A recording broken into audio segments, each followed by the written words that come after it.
নমস্কার, 7 hour news নেটওয়ার্কে আপনাদের স্বাগত। 7 আওয়ার নিউজের পর্দায় আপনাদের সঙ্গে রয়েছে আমি আদ্রিতা। ফের রূপলী জগতের হাতছানির শিকার এক গায়িকা। বাংলা টেলিভিশনের জনপ্রিয় একটি গানের রিয়েলিটি শোতে সুযোগ করে দেবার নাম করে লক্ষ লক্ষ টাকা প্রতারণা। প্রতারিতের অভিযোগ খতিয়ে দেখে মধ্যমগ্রাম থানার পুলিশের হাতে গ্রেপ্তার আগরপাড়ার এক যুবক, এবং যার পিছনে অবশ্যই সমাজ মাধ্যমের ভূমিকা রয়েছে 100 ভাগ। কারণ প্রতারকেরা ফেসবুকে একটি পোস্ট করে নবাগতদের সুযোগ দেবার নাম করে দেওয়া হয় একটি ফোন নাম্বারও। ব্যাস নাম করবার স্বপ্নে আর টেলিভিশনে মুখ দেখাবার লোভে সেই প্রলোভনের অনেকের সাথে পা দেন মধ্যমগ্রামের জনৈকা কাকলি ভট্টাচার্য। তার স্বপ্ন ছিল তার মেয়ে সুযোগ পাবে সেই টেলিভিশনের জনপ্রিয় গানের রিয়েলিটি শোতে। 2024 সালের অগস্ট মাস থেকে অক্টোবর মাসের মধ্যে তার কাছ থেকে প্রতারকেরা দফায় দফায় নেয় 3,87,000 টাকা। আর তারপর যা হবার তাই হলো। বিখ্যাত হবার জন্য শর্টকাট পথে নেমে কাকলি দেবী যখন বুঝতে পারেন প্রতারিত হয়েছেন, দ্বারস্থ হন প্রশাসনের, এবং অভিযোগ পেয়ে মধ্যমগ্রাম থানার পুলিশ আগরপাড়ার শক্তিপুর সিকেশন রোড থেকে গ্রেপ্তার করে অর্ঘ্যজিৎ দত্ত নামের বছর 24-এর এই যুবককে। আসুন গোটা ঘটনাটি শুনে নেওয়া যাক প্রতারকদের পাল্লায় পড়া মধ্যমগ্রামের বাসিন্দা কাকলি ভট্টাচার্যের মুখ থেকেই। আমাকে অর্ঘ্যজিৎ দত্ত আর পূবালী মিত্র নামে প্রোডাকশন হাউস পুরুনামে হাউজিংয়ের ভেতরে ওদের অফিস আছে।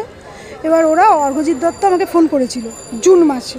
হ্যাঁ, তা ওরা ফোন করে বললো এরকম আপনারা আসুন, আমার মেয়ে গান করে, আমার মেয়ের 15 বছর বয়স, 10-এ পড়ে, ICSE দেবে এবছর, 18 তারিখ থেকে পরীক্ষা। তা জুন মাসে ওরা আমাকে ফোন করলো, তা আমি গেলাম। তারপরে মেয়েকে দিয়ে ওরা বললো অনেক প্রজেক্ট করাবো, ওকে আমরা মিডিয়াতে জি মিডিয়াতে লঞ্চ করবো, জি বাংলা সারেগামাপাতে। তার জন্য আপনাকে কিছু টাকা পয়সা দিতে হবে, করতে হবে। তা আমি তখন টাকা পয়সা যেরকম পার্ট বাই পার্ট ওরা নিল, অনেক কিছু ওরা জি বাংলার অনেককে দিয়ে, অনেকের সাথে আমাকে কথা বলালো, অনেককে দিয়ে ওরা আমার মেয়েকে গান টান করালো। ওদের ওই হাউজিংয়েই, ওর ভেতরেই ওদের স্টুডিও আছে, ওই স্টুডিওতে। এই করতে করতে 1 টাকা 2 টাকা নিতে ওরা 3,87,000 টাকা নিয়েছে। তার মধ্যে আমাকে বলল ওরা যা সই করিয়েছে, যা কাগজপত্র, আমি ছবি তুলতে পারবো না, সব ওদের কাছে থাকবে। ভালো কথা, জিয়ের এটাই নাকি নিয়ম, ওরা জিতেই কাজ করে না। তারপরে ওরা যখন আমাকে টাকাটা নেওয়ার পরে আমি তখন বললাম যে তাহলে আমাকে কবেই নিচ্ছ? তা বললো সেপ্টেম্বরের 15 তারিখ হয়ে যাবে, এগ্রিমেন্ট হয়ে যাবে, অক্টোবরের 18 তারিখ ওকে টিভিতে দেখাবে, 2024 অক্টোবরের 2024 18। তারপরে পরের দিন ফোন করে বললো 19 তারিখ। ঠিক আছে, 19 তারিখে মানলাম, 19 তারিখ ওকে টিভিতে দেখাবে, 11 সাথে লঞ্চ করতে হবে, সেলিব্রিটির সাথে লঞ্চ করতে হবে, এইসব বললো। তারপরে 1-2 দিন ওরকম 15 তারিখ গেল, অক্টোবরের 4 তারিখ গেল, আর এগ্রিমেন্ট হচ্ছে না। তখন আমি কল্যাণ ভট্টাচার্যকেই জানালাম, কারণ আমার মেয়ে সারেগামাপার কল্যাণ ভট্টাচার্যের কাছে গান শিখতো। সেটা কিন্তু ওরা জানে, ওরা কিন্তু আমাকে জানাতে বারণ করেছিল, কারণ মাঝখান থেকে নাকি অনেকে টাকা খেয়ে নেয়, এইসব ব্যাপার। জানালাম যখন, তখন কল্যাণ ভট্টাচার্য আমাকে ডাকলেন, ডেকে তারপরে রতিজিৎ স্যারের সঙ্গে কথা বলালেন, বললেন এইভাবে জি বাংলায় কোনো টাকা পয়সা দিয়ে হয় না, আপনি থানায় করুন, থানায় যান। তা আমি থানায় গিয়ে তখন কি করব, অনেকে আমাকে বুদ্ধি দিল থানায় গিয়ে কি হবে না হবে। তারপরে আমি কি করলাম, আমার বুদ্ধিতে যেটা কুলালো, আমি 1930-তে ওরা যে ব্যাঙ্ক ট্রান্সফার করেছিলাম ওটার একটা এগেনস্টে কমপ্লেন করলাম, বাড়ি বসে করার পরে আমাকে থানা থেকে একদিন মধ্যমগ্রাম থানা থেকে কল করলো। তখন আমি আমার কাউন্সিলর প্রকাশদাকে জানালাম, ওরা আমাকে ঠেট করছে, বাড়িতে আসবে, মেরে ফেলবে, থাপ্পড় মারবে। আমার মোবাইলে কিন্তু এইসব রেকর্ডিং আছে, আমি সব রেকর্ড করে রেখেছি। আমি তখন প্রকাশদাকে জানালাম, প্রকাশদা আমাকে সুজিতবাবুর বাড়িতে পাঠালেন। সুজিতবাবু আমাকে বললেন যে ঠিক আছে, থানায় আপনি যখন থানায় জানিয়েছেন, দেখুন না থানা কি করে, আপনি পাবেন টাকা ফেরত, চিন্তা করবেন না। তারপরে থানা থেকে আমাকে 10 তারিখ ডাকলো, ওদের কি চেনেন? আমি বলছি হ্যাঁ চিনি। কে চেনেন? আমার মেয়ে আর আমি চিনি, আমরা দুজনে গেছি। যাওয়ার পরে থানা থেকে বললো ওকে ছেলেটাকে ধরে রেখেছিল, অর্ঘ্যজিৎ দত্তকে, আর পূবালী মিত্র বাইরে ছিল। ওকে নানা রকম প্রশ্ন করেছে, ওর অসঙ্গতি লেগেছে। আমার প্রশ্ন যা করেছে, আমি আপনাদেরও যা বলেছি, সবাইকেই তাই বলেছি, যা হয়েছে।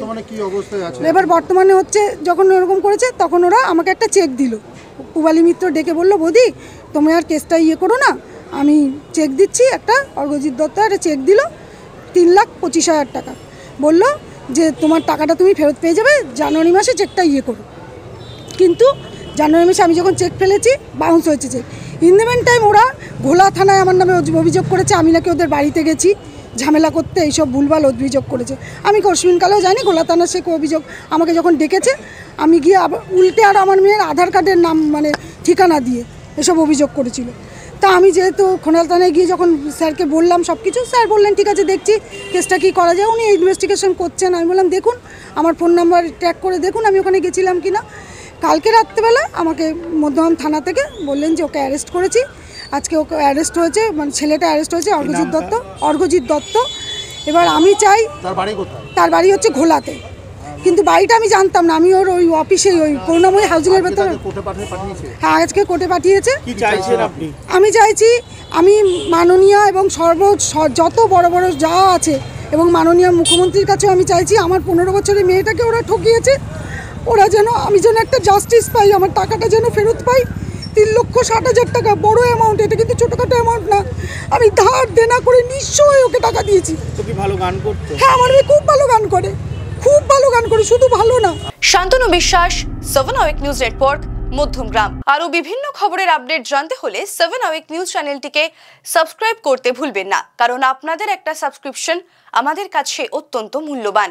এবং সেই সঙ্গে আমাদের হোয়াটসঅ্যাপ চ্যানেলটি ফলো করে অবশ্যই পাশে থাকবেন। জয় হিন্দ।